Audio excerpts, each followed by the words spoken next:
Novel English منگلش by Sara عمر۔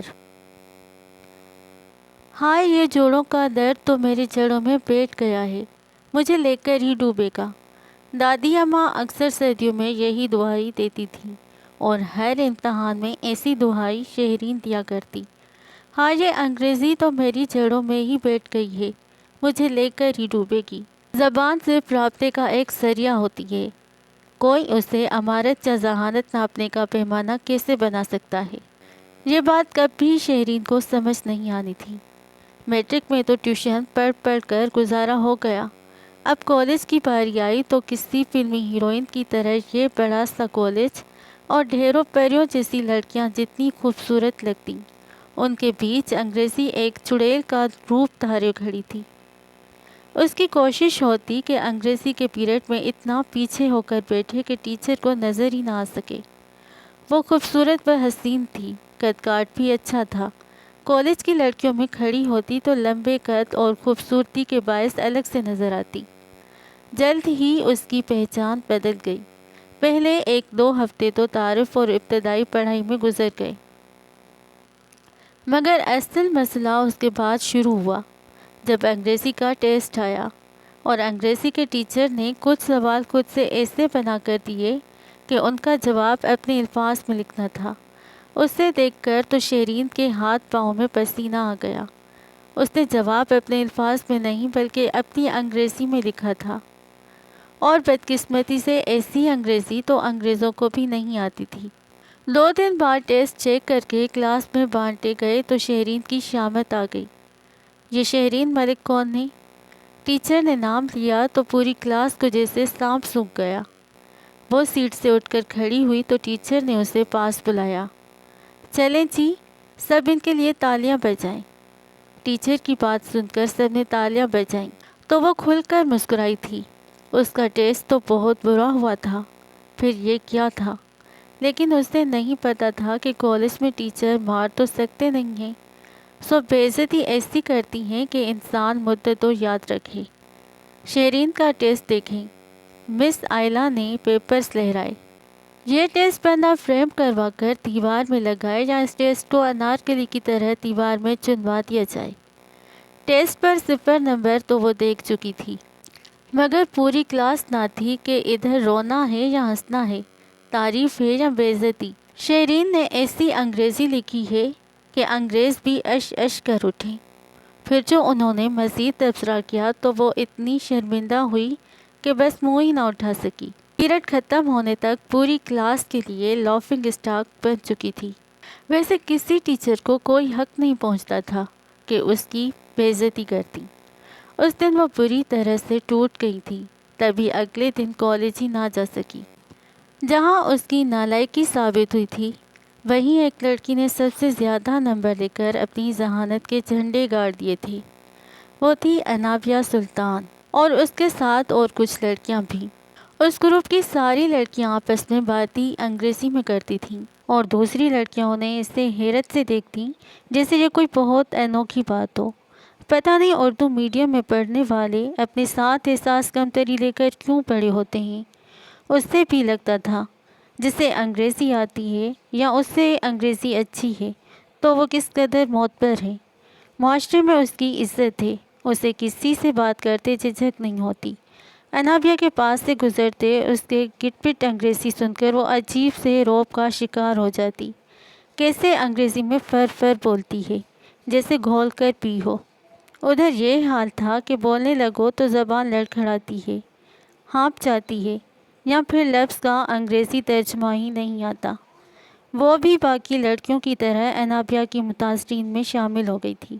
بعض اوقات ایسا ہوتا ہے کہ ہم کسی سے بات کیے بغیر ہی اس کو پسند کرنے لگتے ہیں، اسے اپنا آئیڈیل مان لیتے ہیں۔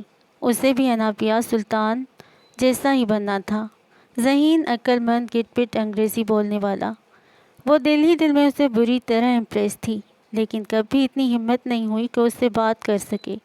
انابیہ کا قد اس سے قدرے چھوٹا تھا، رنگ صاف اور نین نقش اچھے تھے، مگر وہ اتنی خوبصورت نہیں تھی جتنی شہرین تھی۔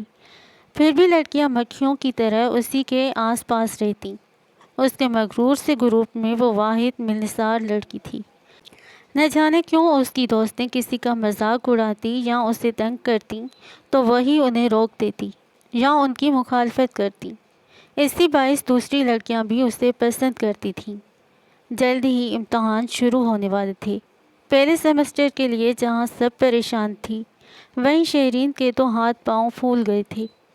ٹیوشن تو وہ اب بھی پڑھ رہی تھی، لیکن وہ دماغ کہاں سے لاتی جس میں انگریزی گھول کر بھر دی جاتی۔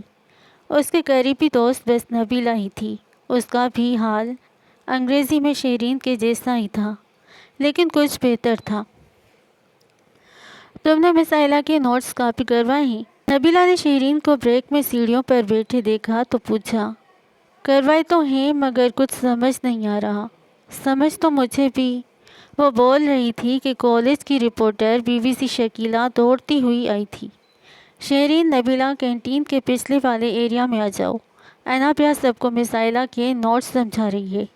کیا مطلب؟ Extra class? ہاں نا، وہی۔ وہ مفت میں ٹیوشن دے رہی ہے، سب آ جاؤ۔ وہ دونوں بھاگتی ہوئی وہاں پہنچی تو کینٹین کے پچھلے والے خالی گراؤنڈ میں گھاس کے ایک کتے پر گول دائرے میں انہی کی کلاس کی لڑکیاں بیٹھی تھیں۔ وہ دونوں بھی نوٹس پکڑے ایسے جا بیٹھیں جیسے پیر کے حجرے میں مریدنیاں بیٹھی ہیں۔ انابیہ وہی پیرنی تھی جو ہاتھ میں نوٹس پکڑے ایک ایک پوائنٹ کی تشریح کر رہی تھی۔ دیکھو یہاں پر یہ شاعر کیا کہنا چاہتا ہے۔ اب کوئی بھی نظم کی پریسی کرنے کے لیے ضروری ہے کہ شعر سمجھ کر پڑھو، اور شاعر کے بارے میں بھی دماغ میں بٹھا لو کہ وہ کون تھا، کب پیدا ہوا، کس عنوان پر اس کی ایکسپرٹی یعنی مہارتیں ہیں، کس سن میں اس نے لکھا اور کس سن میں مرا۔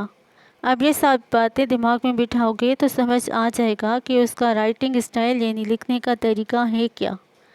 اب پہلے ہم اسٹینزا کو، رائم کو، میٹر اور رائم اسکیم کو پڑھیں گے۔ بریک کے بعد کا پیریڈ چونکہ فری تھا، وہ پورا ایک پیریڈ ایک چوتھائی کلاس کو مس آئلہ سے بھی زیادہ اچھے انداز میں سمجھاتی رہی۔ جو سوال پوچھتا وہ فوراً اسی وقت بتاتی کہ اسے کس طرح حل کیا جائے، کہاں سے یاد رکھنا ہے، کہاں سے بھول جانا ہے، کون سے الفاظ کو ہنٹ کے طور پر استعمال کرنا ہے۔ اس سارے وقت میں اس کے گروپ کی کوئی لڑکی ادھر موجود نہیں تھی۔ شاید انہیں انگریزی سیکھنے کی ضرورت نہیں تھی، مگر بعد میں پتہ چلا کہ وہ نہیں چاہتی تھی کہ انابیہ کسی بھی لڑکی کو پڑھائے، کیونکہ یہ سب لڑکیاں اردو میڈیم کی پیداوار تھیں۔ سبھی کو نظموں میں اور نثر میں مسئلہ ہو رہا تھا، لیکن انابیہ انگریزی لٹریچر پڑھ رہی تھی، سو اس کی انگریزی تو 100/100 والی تھی۔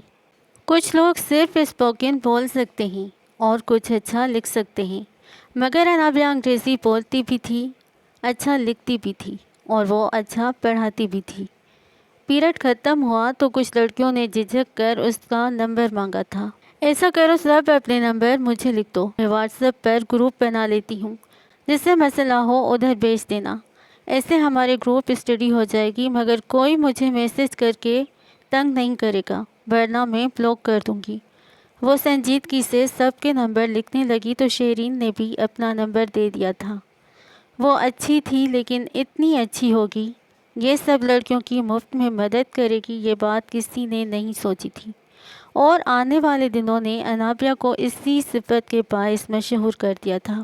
وہ ٹیچر اور اسٹوڈنٹس کی گڈ بکس میں تھی، اس کے گرد لڑکیوں کا رش رہتا، وہ علم بانٹتی تھی، سو اس کا علم بڑھتا تھا۔ شیرین کو انابیہ اس قدر اچھی لگتی کہ اس کی بولی ایک ایک لائن، ایک ایک لفظ اسے یاد رہتا۔ تبھی امتحان ہوئے تو وہ اس دفعہ قدر بہتر کارکردگی دکھا پائی تھی۔